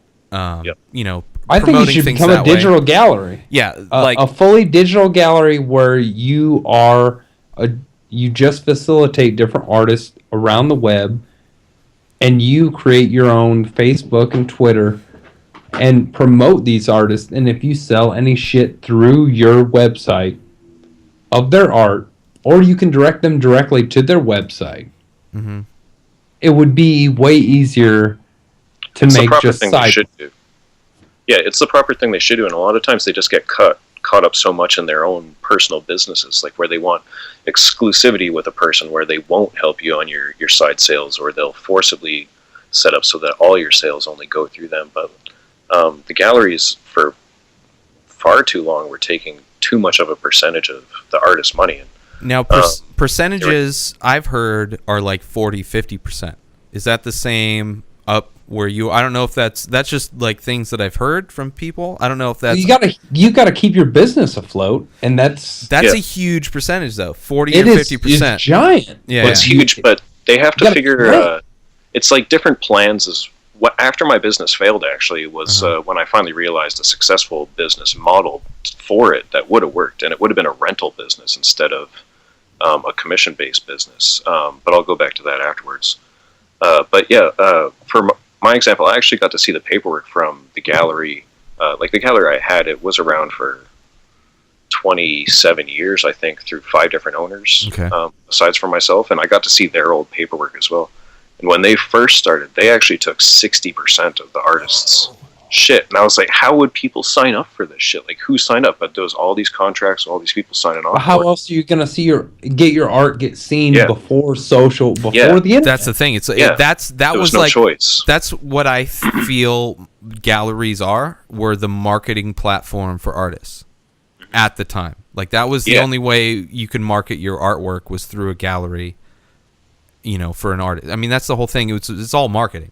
Unless you want to go door to door with your artwork and be like, I painted this. But not only that, it's like if your customers, I would assume this is just all things that I've kind of just guessed and hypothesized. Speculation. Yeah, exactly. It's just the point of the gallery is the people that have the money go to specific galleries to spend their money because these galleries cultivate a good artist base of things that they would enjoy. So it's kind of more direct marketing for rich people. So anyway, keep going with gallery 60%. You were looking at their papers. Yeah, so the original owners, they started at 60%. We took 40%, which even I didn't like then. But there was actually this other place in town that I would do some work with. They take 25%, and that's what I enjoyed the most. Was 25%. But even that, after everything, I realized commission wasn't the way to go whatsoever. And it was or in my mind anyways, I think it would be better if I would have had them rent the space from me in a very minute amount. Like per piece they were going to put up, for each month it was, say, $10-15 per piece to rent my space to hang their piece. And when they sold their piece, I would take nothing from it. They would keep it all. Yeah. And if they were, it wouldn't make me a bunch of money up front, but hopefully what it would do is promote them enough so that they would get their own customer base coming in. They would also have enough workflow of their own going on so that they would just be paying me like how you would pay for a gym membership or for a tanning membership or all that kind of shit, where it's just a bunch of people putting in a small little bit of amount of pot instead of trying to take a bunch from everybody every time. Yeah. And I think you have a perfect idea right there, but I think you should rent it by square footage of wall space. Yeah, I was kind of figuring out how many they would need. If you could get like an 8-foot section. Yeah. If you can give them 4 foot. Yeah. All the way up, that would be one set price. If you want to just have one piece, it's going to be a little more. But like make a menu for them to choose from almost. The same way drug dealers, you buy a smaller sack, you probably pay more. The more you buy, the cheaper. The better deal. Bulk deals, bulk rates. Yeah. Perfect example. Yeah. I get the same kind of deal through JR. The more I order, the better deal I get. The cheaper it is. That's where it works in everything. It just makes sense. Yeah, when you're making things in bulk. Drug dealing has been a universal thing for a while. They made this shit illegal. It works. They made this market, and now it's filtered its way into everything else. Yeah. Which is why everything is the way it is. Yeah, there's no regulation in drug dealing, so you can literally do that's like free market is the drug dealing way. So they figured that out. That is an awesome idea, though. I mean, that's similar to, it's what I've been doing is these Ray at Night things, and I basically pay for a spot, a 10x10 canopy spot, and that's like my gallery. I have 1 day a month. I have a gallery, the Inspired Disorder Gallery, and I show my artwork. And people come and see it, and that's the only way you can see it. My shit live, if you want to buy my shit. But I've also been. I used to run back in my old. I used to do before Inspired Disorder. Before my logo was used for Inspired Disorder, it was used for a company called Dada04, Digital Art Design Associates. And wait a second, we're the second thing that has used that exact same logo? Yeah, but it's way better this time. Oh my god, it's the same image. It was a very big image back then, so I'm carrying over 4 or 5 people. So but I used to run it was more of a friend. The very first commission painting I sold was to a girl, and she ended up dying. And so I started a free gallery kind of a thing called the Alley Gallery. Her name was Allie. And I just have artists submit work, and I would just have links to their sites. Like all I did was update it every month with 3 new pictures. Keith's video froze, or nope, never mind. He's just very calm and considered with the cigarette hanging out of his mouth. And I've been thinking about bringing something like that back, an online. Thank you, dog, for mocking or coughing at my idea, but I don't care what dogs think. So I've been thinking about bringing back some kind of online gallery, some way to bring the experience of galleries, going to a gallery and seeing new artwork online. And I'm sure there's tons of places that do something like that, but I don't know. That's kind of something that I've been thinking about bringing back and re-implementing. The IDC website, or the collective, would be perfect for art. Yeah, no, that's like if it was just a gallery work where everything, once someone uploaded a new thing, it always popped up and it always retweeted. Yeah. Well, that's kind of. I've also started the whole coupon code thing where people save 10% and it helps promote podcasts, and so that's kind of like my way of marketing my stuff online instead of just through this this podcast. But if like we could set something up like that for other artists where but it's I sell through Etsy, and then you create your own coupon codes, shit like that. So they would have to do the same thing, but I don't know. It's one of those things, one of those projects that I've had written down, and it's never been. Just always sat in the back burner, sat on the phone for years, and it's one of those things that now that I'm getting back into selling art and doing that, it's one of those things that's come up, and I'm just trying to figure out what somebody more experienced in that industry would say. I think you're actually right now like pretty close to being exactly on like the direction you need to be heading. Because I would actually have artists coming to me all the time back when I had the gallery, just young artists starting out, or just any artists that were. Hey Dan, can you get a little closer to the mic? Yeah, for sure. I think I pushed it away when the dog got close. Fucking dogs, man. Fucking bitches. God damn it. Bitches getting snitches. Stitches. Fucking shit poop. Anyway, go ahead. Yeah, like I was recommending the exact same setup pretty much that you're doing to artists starting out, and even myself. Like, it's kind of what I would do, where I would have my my Instagram, my Facebook, my Twitter, my own blog or website, and just focus on that, keeping that ready, having your spot where weekly people can see, like your Ray at Night thing. Like, some of the most productive and successful handmade artists that I follow, they follow kind of a similar thing where they're closed 5 days a week to work, and then they're just open one day, and that's the only day you can go and get it. And yeah, that's just kind of that. And then every week they're selling their stuff. They're almost selling out, whatever. But doing that and getting independent starts like that is the most successful starting point, as well as the most financially successful starting point now, rather than trying to go to the galleries. And then once you have that set up, then it just makes it so much easier to go to a gallery, because you essentially have this through the Twitter, Instagram, whatever like that. You have this constantly functioning, updated digital portfolio of your work that everybody's using anyways. So it's like all these old forms of needing a CV and needing to go through fine art school to get all these fucking letters behind your name after, with a BFA this and a master's shit that, like, whatever. Like, you just working on the direction you're going is exactly the thing that I told people to do. But galleries are do you think galleries are still the next step for that? I think soon they will be. I think they're kind of going through a changing thing right now.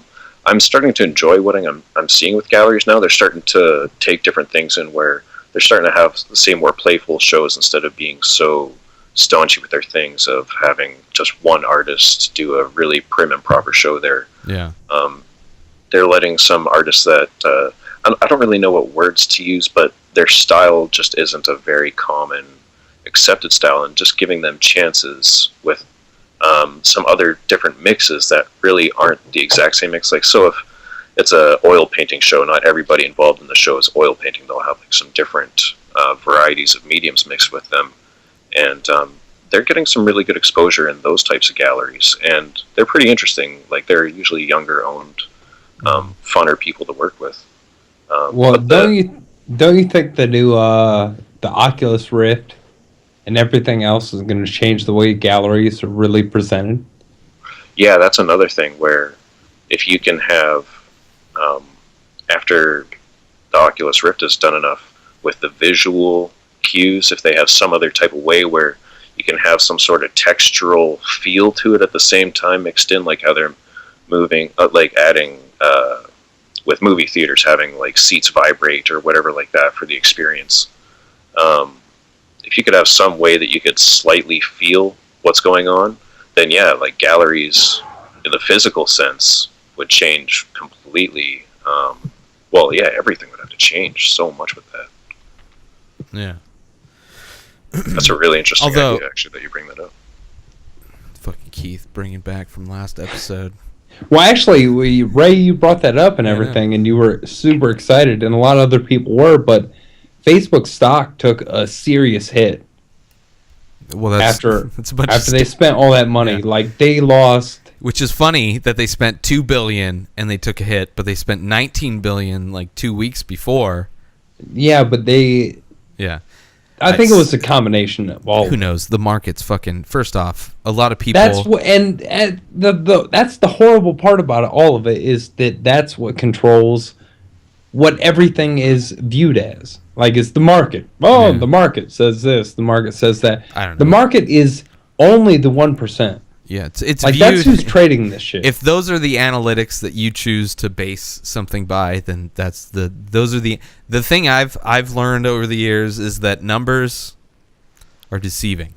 They don't always tell you, especially when it's something like the stock market, where it's highly fucking. Maybe they did that because Facebook wanted their stock to go down, so maybe they could have like, hey, check it out. We're going to buy Oculus Rift for $2 billion. We just bought the last company for $19 billion. But what's going to happen is the stock price is going to go way fucking down. So all you guys have to do is just sell right now, sell right after we give them to you, and then rebuy in a week, and you're going to get the kind of deal that we gave, say what? Like, that shit can happen. It's not like the stock market hasn't been rigged before by huge corporations that have control over information. So, I don't know. That stuff. Did you see that meme about the Oculus Rift thing when they had that Facebook sale? There was that it just had a picture of Oculus Rift and it says gets kickstarted and crowdfunded for like $2.5 million. Then it was like once it was finally done, immediately resells for $2.5 billion. Kind of a thing, like all the profit that Oculus Rift took from that. I did see something about people being pissed off, the people that help fund it. But it's like, fuck, man, if you're investing in a startup like that, a tech startup like that, especially something so, like, there's nothing out there that's really worked for virtual reality. Like, tons of people have tried it. This is the only thing that's really worked. So if you're going to invest in some startup, and you're doing it in that way, and you're not like an actual investor, then you like for them to sell like that is, it's just they didn't know what happens with startups that take off. They just didn't. That's fine. I mean that's kind of what Kickstarter is. They did what they did. Whatever they were promised as a gift for donating whatever amount they donated is all that they get. As far as what happens to the company past that, that's what happens with that company. And, people, it's just everybody, people want that lottery ticket, and I guess some people think they're scratching lotto tickets on Kickstarter. It's like, no, you're not. You're helping other people start businesses. So you're not investing in them where you're a shareholder and you profit from their profit. But yeah, man, I don't know that much about the gallery system just because I haven't been in it. But I know there are places that are kind of utilizing more technology. But you don't think that galleries are going to, like, they're not going to be extinct? Like, there's still a use and a purpose for them? Yeah, I definitely think there is a use and a purpose for them. I think the kind of the content of what they're going to show is going to change dramatically. Kind of like a lot of the old forms of things no one really cares about them anymore. Like the traditional watercolors or just photography or like just old traditional oil paintings, like that kind of stuff. It's a really minute niche to market your stuff in kind of now. And the rest of the gallery industry is like just kind of getting into all these different open flavors of artists, and that's the one thing that I really do enjoy seeing a lot. So I think that transition is going to be quite soon. It'll probably be done, and that galleries will be another good thing to go back to. But from what we saw up here, it's that they were kind of like shutting down left and right, all over the place for a while. And that was, how long ago was that? Was that like when the economy was tanking for everybody else, or we had actually had a weird period, like in 2008 when the economy tanked. There was like 2 years where it was really awesome for galleries because, and I had this one lady explain it to me once when there was a recession up here in the 80s as well, that she had her gallery went through a boom when there was a recession because everybody stopped buying overseas products and all that kind of stuff, and they started wanting to support more local, so that they started rushing back to supporting local galleries. So for a while we actually had 2.5 years where it was pretty good actually, while everyone else was going through shit. And then then it just dropped. It just stopped. Like everybody that went through the recession, like all the artists kind of that weren't that serious about pursuing it, just went back to their jobs and went back to work, and then all the rest of the artists just kind of stuck closer to home instead of going out to the galleries all the time. Yeah. I don't know. I'm trying to get I'm trying to get an idea of the business as I get into it more. It's like, I don't know. Like, I'd love to be able to just make art and then post it up on Etsy and then somebody buys it. But at the same time, it's like people that are buying like $1,000 paintings aren't shopping on Etsy. So you have to adjust your strategy to what you're putting on there versus other things. But maybe that's Etsy is more of the street art show kind of scene. But like maybe there like an art market. What if there was like a high-end online Etsy for people that are spending thousands of dollars or millions of dollars or whatever the money is? Like, what if I don't even know, there may be a website that does exist, and I just you're trying to fight like auction house websites and shit. Well, that's like, fine. Yeah, what are you gonna fight? Sotheby's? Like they've got millions of dollars that make them win every time. From my experience, Sotheby's sells a lot of dead artist work. I'm talking about live artists. Like I here's the thing: I want to make money. Yep. And I want to be able to do shit on my terms. And if I could figure out a way to be able to do that without having to go through a middleman, because I mean it is definitely, it's one thing I know I've heard artists, they like going to galleries because they like it's a very tangible thing. You like seeing it in person. Everybody loves seeing things that they're going to buy in person, whether it's a painting or a computer or a TV or a fucking whatever it is. It's jewelry. It's very difficult to just buy something online, but shitload of people are buying shit online.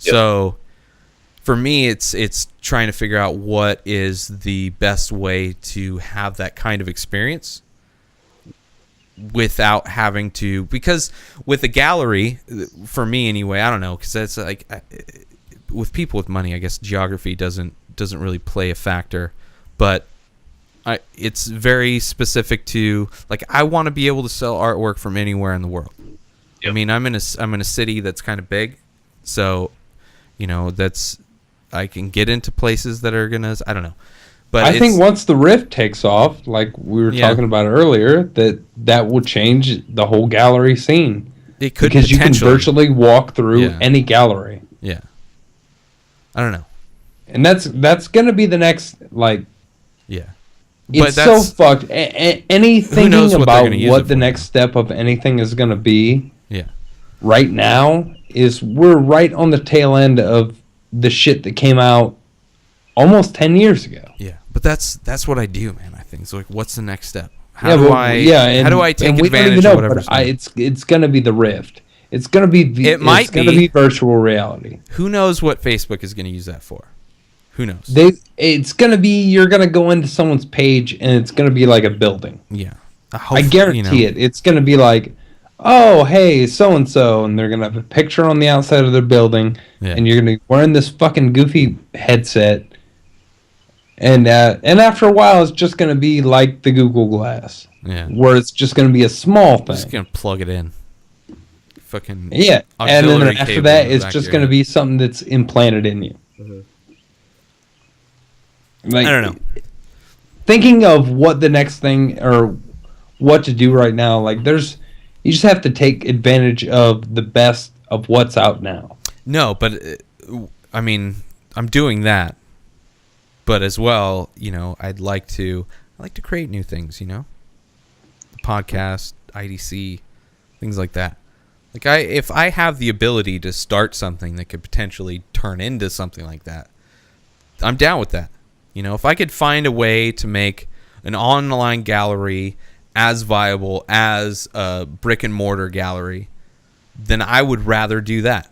If I have control, like, that's the one thing. It's a lot cheaper.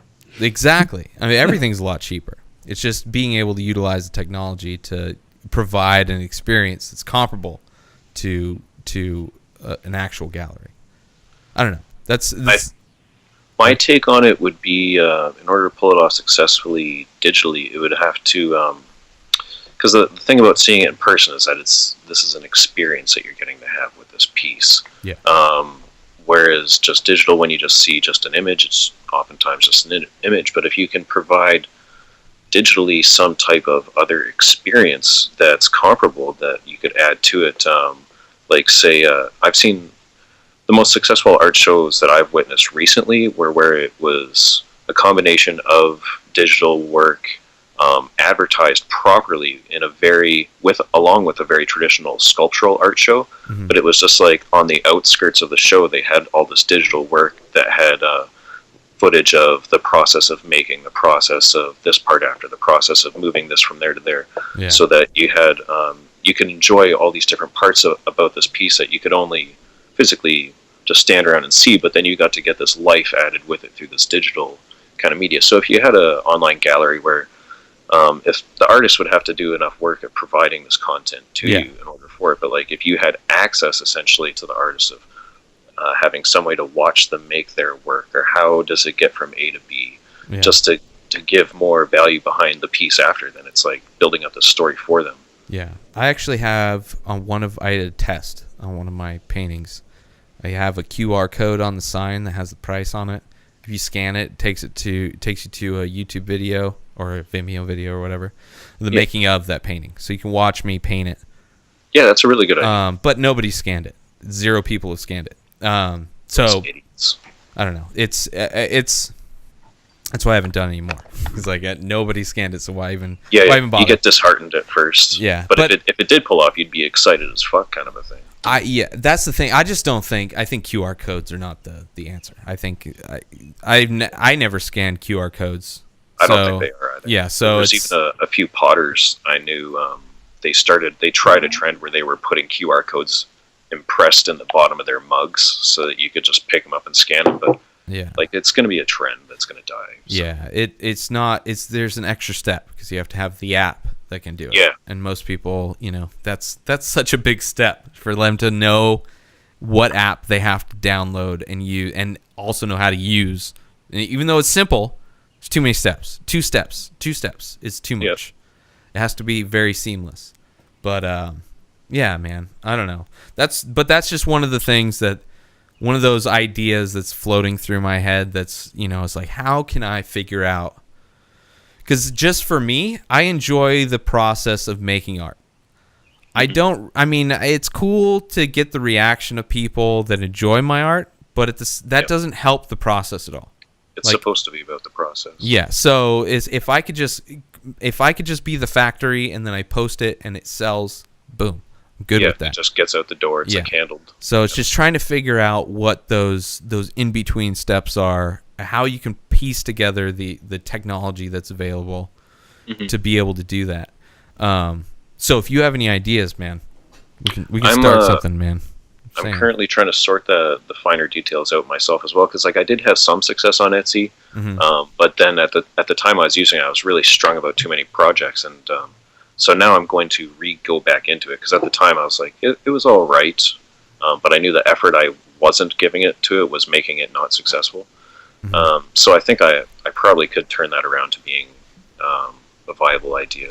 I mean, but it's a network. It's an online store that people can stumble upon. Like it's not like a website where they have to know your URL. You know, like somebody types in paintings, they're not going to come to my website. I really think the best thing is like a combination of the spider web of just everything. Like you have an Etsy page where people can buy it, and then you have a blog site where you could write or a website where you could write all your background information about why you do what you do, so people have that value that rapport they build with you. And then you have your Twitter, where you're just constantly posting your links or whatever, so people can just access the links. And then you have Facebook for old people. Sweet. So you just named all the things. I've been covering these things, Keith. I know some stuff, dude. Yeah, we'll see. Yeah, I don't know. We'll see. You keep telling me Instagram and well, you know what? Snapchat. If you're an artist, if you're a visual artist and you're not on Instagram, you're fucking up. As a comedian, you should. I don't know. You should just be funnier. I got nothing for Instagram. You should be funnier on Twitter. But I don't. Comedians need Vine. I don't look. Yeah, Vine. If you want to do video shit, do Vine. Yeah, I experience shit. I never think in the middle of it. No, but that's the thing. Shit, let me record this. That's then you plan. Yeah, it depends how much you want to like pre-plan your stuff. Yeah, exactly.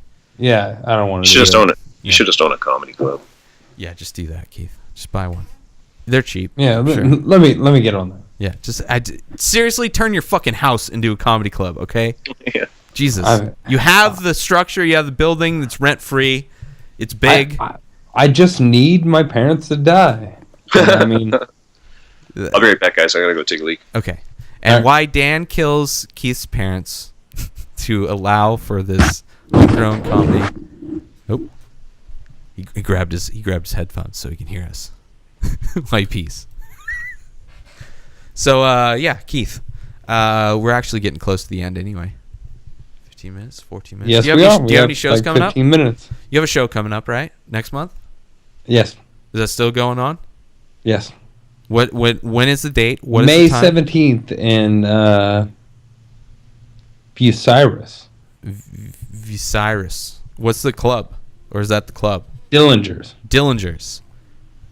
Check it out. If you're in Ohio, go watch Keith do stand-up. No one's in Ohio. Fuck. We have some Ohio listeners, dude. Oh, yeah. All the iTunes things have been updated. I actually resubmitted the podcast, so we're up there twice on iTunes. So I just like, fuck it. Just leave it. Everything works. It's all going through the our SoundCloud. So the 24-hour podcast is up there. It only goes back to 90-something, episode 90-something. So it's not the full collection of everything, but it works. It's updated. Everything's good. Yeah, so you go to, and it's just under Inspired Disorder. Well, the new feed. There's Inspired Disorder podcast, Inspired Disorder. If you're already subscribed, keep going with it. If not, go subscribe to Inspired Disorder podcast on iTunes. Just do it. Don't be a bitch. Don't be a bitch. And yeah, Vimeo, YouTube, all that shit. How was your piss? Fantastic. Good? That's good. I let my dog go for one too. That's good. He was like, "Oh, hey, oh, hey." Oh, that's so good. Hey. Yeah. Oh, it smells like maple syrup. Yeah, and then we high-fived in maple syrup. Polar beared everywhere. Yeah. And you got a job as a projectionist. Yeah. Because you were comfortable in the interview. Good. I sued that company. What company? The one that I worked for as a projectionist. Oh, really? What Yeah. do you sue him for? I got fired for no reason, and so I sued him for it. We got robbed, and they fired me for it. And so I was like, "What?" Because you're white. Yeah, because I'm so white. Or wait, did you defend the place? And they were like, "Hey, Yeah, I'd get fired. we for said that. not to defend this place." How dare you punch him? Bunch of dicks. But yeah, no, we just. Oh, here comes my dog again. No, we got robbed one time, and like we didn't know it, and like because our safe was in a different place, and so this guy, he stole our cash box, whatever, and I was just the one on shift when I found it, and so I like called in, and I was like, "Shit, we got robbed," and then the next day they fired me for no reason. They're like, "Well, someone's got to be responsible for it," and I was like, "So you're firing me for finding out we got robbed?" Fucking patsy. So I sued him. Wow, did it work out? Yep, took a while, but it worked Jesus. out. And that's how he bought a gallery. Boom. It's all coming together, man. It gave me my ambition to do so. I was like, "Fuck everything! I can Damn do whatever it. I want." I could Fuck Canada. The fucking theater I worked for never would have fucking fired me because I used to party with the managers. I actually got busted. I brought in a bunch of alcohol to a screening, an employee screening, and employees at movie theaters are underage. But Yeah, they're all I didn't kids. give any underage people alcohol, but You didn't touch them too much. I got away with, I didn't get fired for that. I just had to sit down with the scary, intimidating manager. And I've been fired for fucked up things that I didn't do, yeah. even though I knew there were a million things that I did that I should have got fired for. Yeah, I've never gotten fired, I don't think. I've only got fired once in my life. Oh, okay. I've had 100 different jobs. I've walked That's a off lot. I don't know how many jobs. Yeah. But the one job I got fired from, it was for something that I didn't really do. What was But it? there were a million things that I You should have done. Yeah. I left to get high on lunch break. 20-minute lunch, you're not supposed to leave. I did it for 5 years. That's a long 5 years break. straight. He just came back 5 years later. It's like, dude, I'm going so high, bro.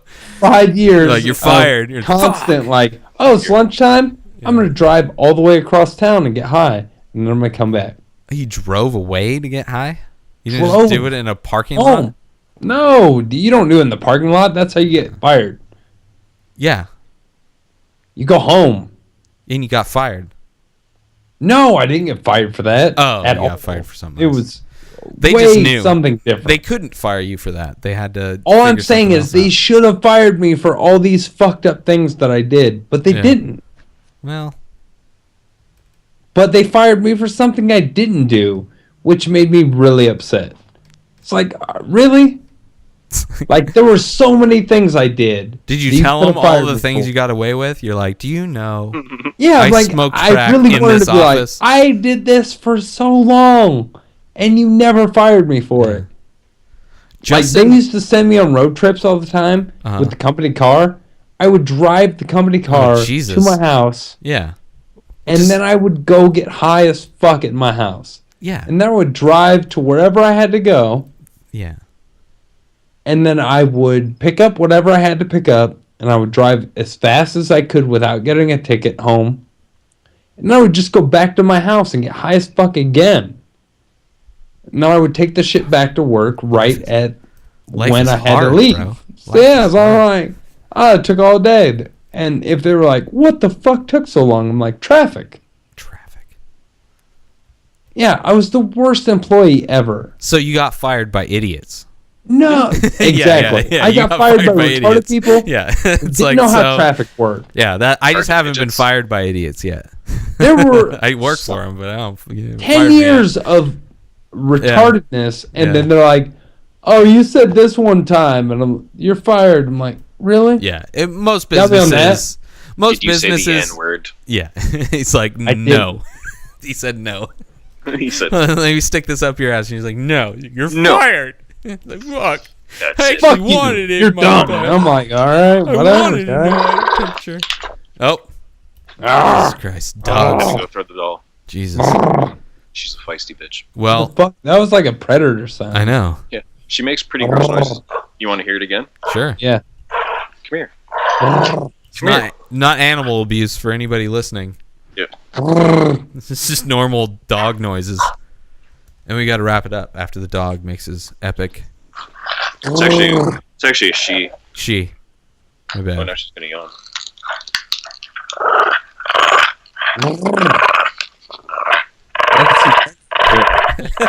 It's half Wookiee. Come on, let's go. She's kind of like a Mogwai looking thing. Yeah.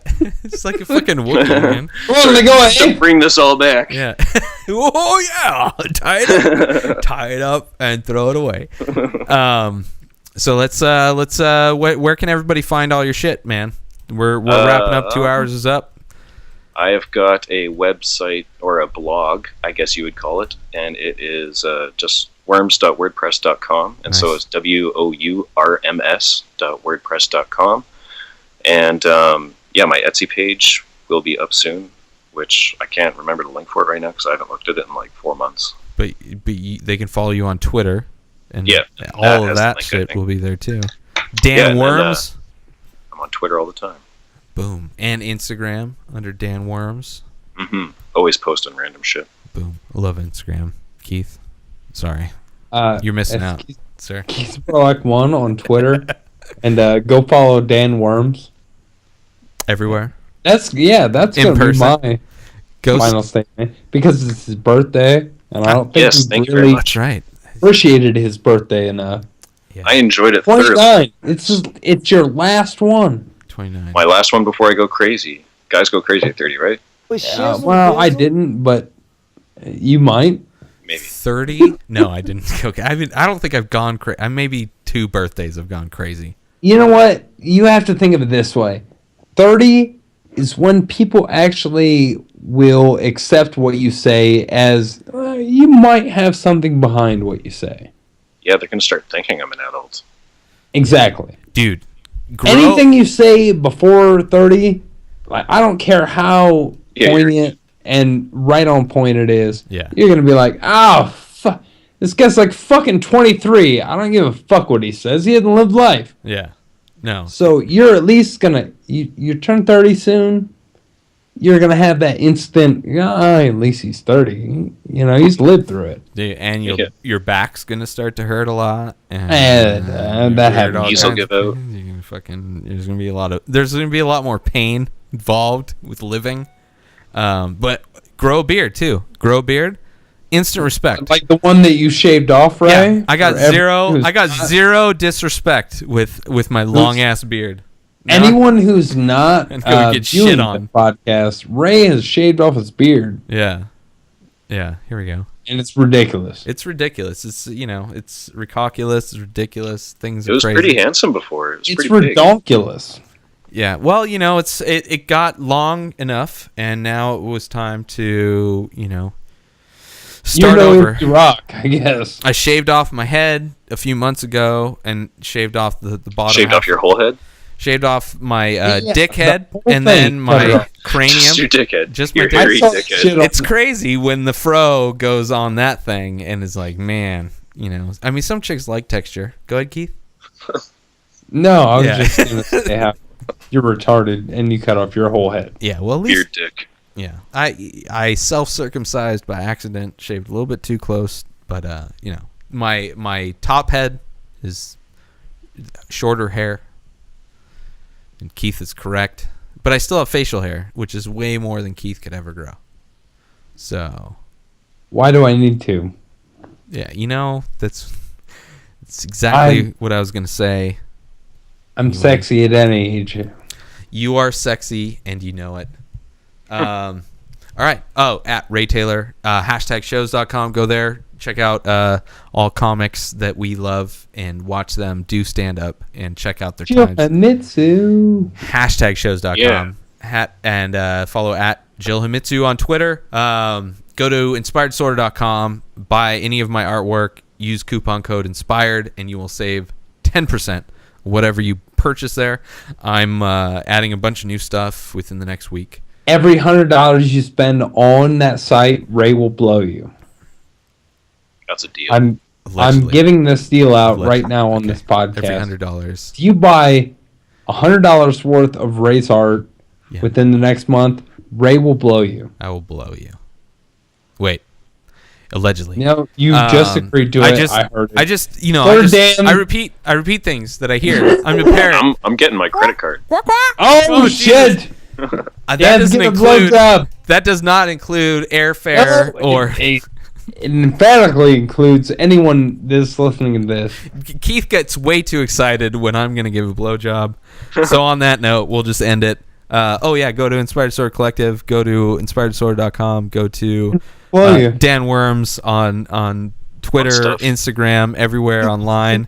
Ray will blow you. Go to Keith's show and just punch Get a blowy from Ray. Please punch Keith in the face, and we're out. If you punch me in the face, Ray will blow you. Allegedly. I might. I hope you enjoyed this episode of the Inspired Disorder podcast. Embedded signals within this podcast have reprogrammed your natural thinking patterns. Side effects may include lack of inhibitions, erectile dysfunction, anal leakage, transcendental communication with beings from 4 of the 7 primary dimensions. In the event of a tear in space-time, please keep your hands down and feet together. Any loss of life or limbs due to interdimensional travel is not the responsibility of this podcast.